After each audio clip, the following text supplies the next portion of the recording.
Hello, this is a guitar tutorial for Madison Cunningham's song Anywhere.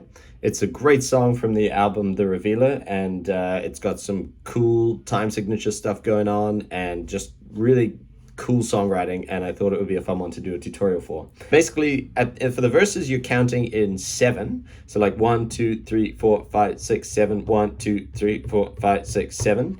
And then for the chorus, I find it useful. I'm not exactly sure what structures she's using, but I find it more useful to count in 4 and then kind of at half the metronome tempo, which you'll see when we get there. So the main riff is going to sound like this. Start by sliding in on the 4th string with your index finger up to the 5th fret. So, and then that lands on beat 1.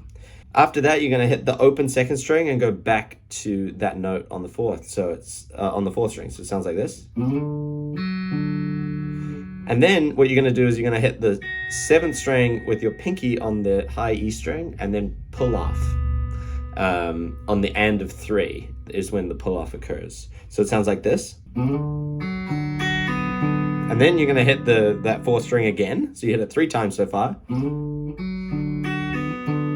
And then that's when you hammer up with your ring finger up to the 7th fret on that string. So it sounds like this. And then after that, you're going to hit the 5th fret with your index finger on the 3rd string, and then go back to the same note there on the 7th fret on the 4th string, and then your pinky's going on the 7th fret of the 2nd string. And then once you've hit the 7th fret there with your pinky, you're actually going to do another pull off to get that open 2nd string sound, and then you're going to hit the open 4th string after that pull off, and then that slides you back into the beginning of the phrase. I'll play the whole thing slowly once now.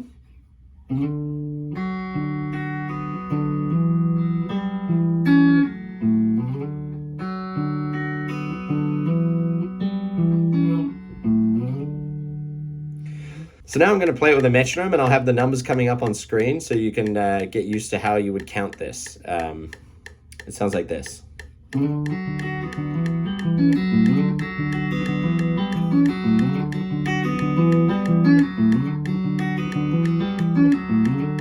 Halfway between the verses, there's this little riff.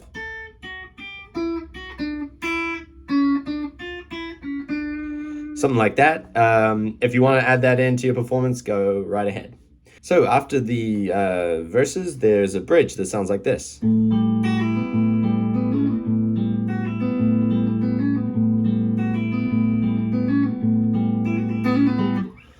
The little embellishment there at the end is not strictly necessary, but it was just something I saw she did in her live performance of it. Anyway, so how you're going to start that is you're going to bar the 5th fret with your index finger, and you're going to hit the 5th string with your index finger, then you're going to hit the 3rd string, and then you're going to do a hammer pull off with your pinky from 7 to 5 this time instead of to open. So it's... And then the 5th fret on the 2nd string. And then you're going to go back to the 5th string, so it sounds like... Sorry, I skipped a few there, but basically it's the same beginning. So 5th string, 3rd string, and then you're going to do the hammer up instead of on the 1st string, on the 2nd string. So it sounds like this. And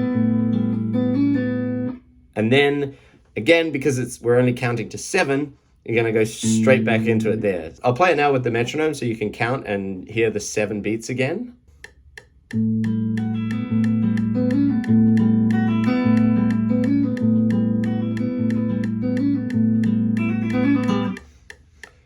So just at the end there, all I'm doing is it's just pretty much starting on the 5th fret across the bottom 3 strings, starting on the 5th fret, hammer up, and then pull off. Now we get into the chorus, which sounds like this.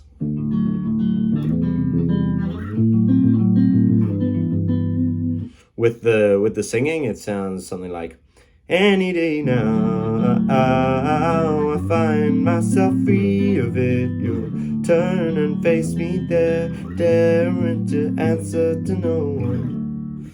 So the chord shapes you're going to want for that are, you have your middle finger on the 3rd fret of the 6th string, your pinky finger on the 4th fret of the 3rd string, and you're going to hit 6, open, 4, and then 3. Now the rhythm of that is going to go 6, 4, 3, 6, 4, 3, 6, 6. On that second hit on the 6th string, you're going to slide into the next chord shape. So the next chord shape you're going to slide into is with your middle finger. I play it like this. I'm not sure exactly how she plays it. You have your middle finger on the 5th fret of the 6th string. Your index is going to be on the 3rd fret of the 4th string. And then on the 3rd string, you're going to be on the 5th fret. And it's the same strings that you're plucking.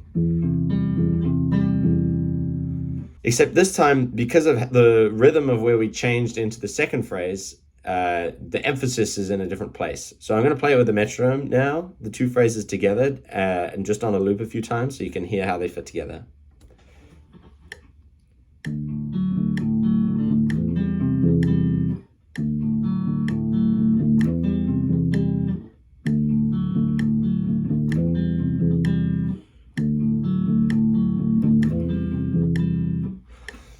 So after that, you're going to go up to here in the 10th fret. Your middle finger is going to go on the 10th fret of the 6th string.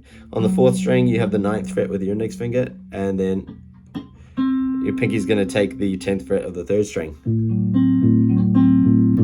And it's exactly the same rhythm for these next 2. So for this one, and then except this time you're going to slide down to this shape here. So middle finger in the 8th fret, index finger on the 7th fret, and then pinky on the 3rd string in the 9th fret. So that goes.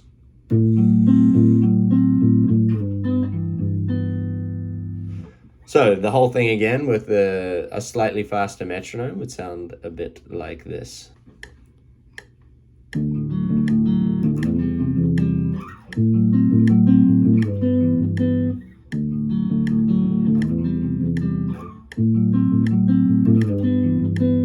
If you want to sing with it, it would be, any day now, I find myself free of it. You'll turn and face me there, daring to answer to no one. So the last point about the chorus is at the very end, you'll say you'd rather me anywhere. That part, she actually switches to this. You can play an A minor 7 shape and here, and you're going to hit strings 5, 4, 2 in the same rhythm, kind of. Yeah, so it's, and then you're just going to go to the 3rd fret on the 6th string. It's kind of like an almost G feeling shape, and do the same thing. And then the last one is a D7 shape, and I'm basically going to play it as you wish, but I kind of go. So how that all fits together coming in from the last full version of the chorus.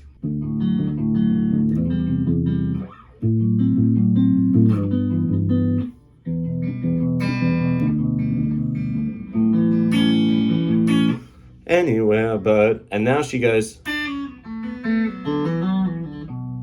So it's back into feeling like it's in 7. Again, I'm not going to focus too much on the rhythm of this riff because it's single note stuff, but just keep in mind that it's shifted back to 7 when she's playing this. So it's.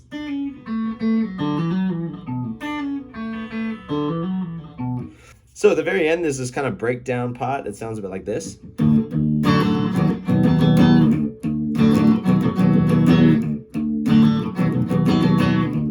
So how you're doing that is I'm basically literally just going the 3rd fret on the 6th string, and then everything else open. And kind of hitting the bass note twice to really kind of give it some oomph. So